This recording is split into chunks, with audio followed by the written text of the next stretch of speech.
போயிடுறாங்க. சேட்டை பிடிச்ச 4 பசங்க அந்த பங்களாக்குள்ள என்னதான் இருக்குன்னு பாக்குறதுக்காக ஒரு நாள் இரவு நேரத்துல அந்த பங்களாக்குள்ள போறாங்க. டேபிள் மேல இருந்த டைரிய ஓபன் பண்ணி பார்க்கும்போது இன்னைக்கு நைட் ஃபுல்லா நீங்க தூங்காம இருந்தாதான் நாளை காலையில சூரிய உதயத்தை பாப்பீங்க.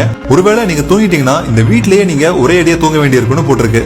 கண்டிப்பா நம்ம எதுவுமே செய்யாம இருந்தா எல்லாருமே தூங்கிடுவோம். அதனால சின்னதா ஒரு கேம் விளையாடலாம்னு சொல்லிட்டு பிளான் போடுறாங்க. அது என்ன கேம்னா 4 பேரும் அந்த ரூம் உடைய 4 கார்னர்ல ஆளுக்கு ஒருத்தரா நின்னுக்கணும். முதல் நபர் 2வது நம்பர் இடத்துக்கு வந்து அவரை ரிலீஸ் பண்ணி விடணும். அடுத்ததா 2வது நபர் 3வது நம்பர் இடத்துக்கு போயிட்டு அவரை ரிலீஸ் பண்ணி விடணும். அடுத்ததா 3வது நம்பர் 4வது நம்பரை போய் ரிலீஸ் பண்ணணும். இது மாதிரி மாத்தி மாத்தி ஒருத்தரா அடுத்தடுத்த கார்னர்ல இருக்கவங்கள ரிலீஸ் பண்ணிட்டு இருக்கணும். இவங்க பிளான் போட்டு கேம் ஸ்டார்ட் பண்ணும்போது அங்க எரிஞ்சிட்டு இருந்த பல்பு ஃபியூஸ் போயிடுது. அதனால அவங்க கிட்ட இருந்த லைட் வெளிச்சத்தை கொண்டே விளையாட ஆரம்பிக்கிறாங்க.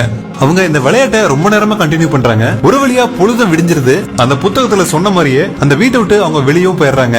ஒரு 2 நாள் கழிச்சு அந்த ரூம்குள்ள அவங்க விளையாண்ட விளையாட்டை மறுபடியும் யோசிச்சு பார்க்கும் போது தான் அவங்களுக்கு ஒரு விஷயம் புரிய வருது. அது புரிஞ்சதும் அவங்க 4 பேருமே அதிர்ச்சியில உறைஞ்சு போயிடுறாங்க. அந்த கேம் விளையாடுறதுல என்ன ஒரு மிஸ்டரி இருக்குன்னு உங்களுக்கு தெரிஞ்சா கமெண்ட் செக்ஷன்ல உங்க ஆன்சர் லீவ் பண்ணுங்க. உங்களுக்கான டைம் இப்ப ஸ்டார்ட் ஆகுது.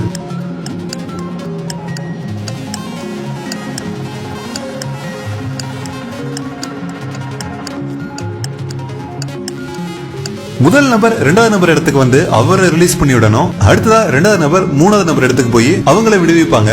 அதே போல 3வது நபர் 4வது நபர் இடத்துக்கு போயிடுவாங்க. அடுத்ததா 4வது நபர் முதல் நபர் முன்னாடி இருந்த இடத்துக்கு வருவாரு. ஆனா அங்க வந்து அவரை ரிலீஸ் பண்றதுக்கு யாருமே இருக்க மாட்டாங்க.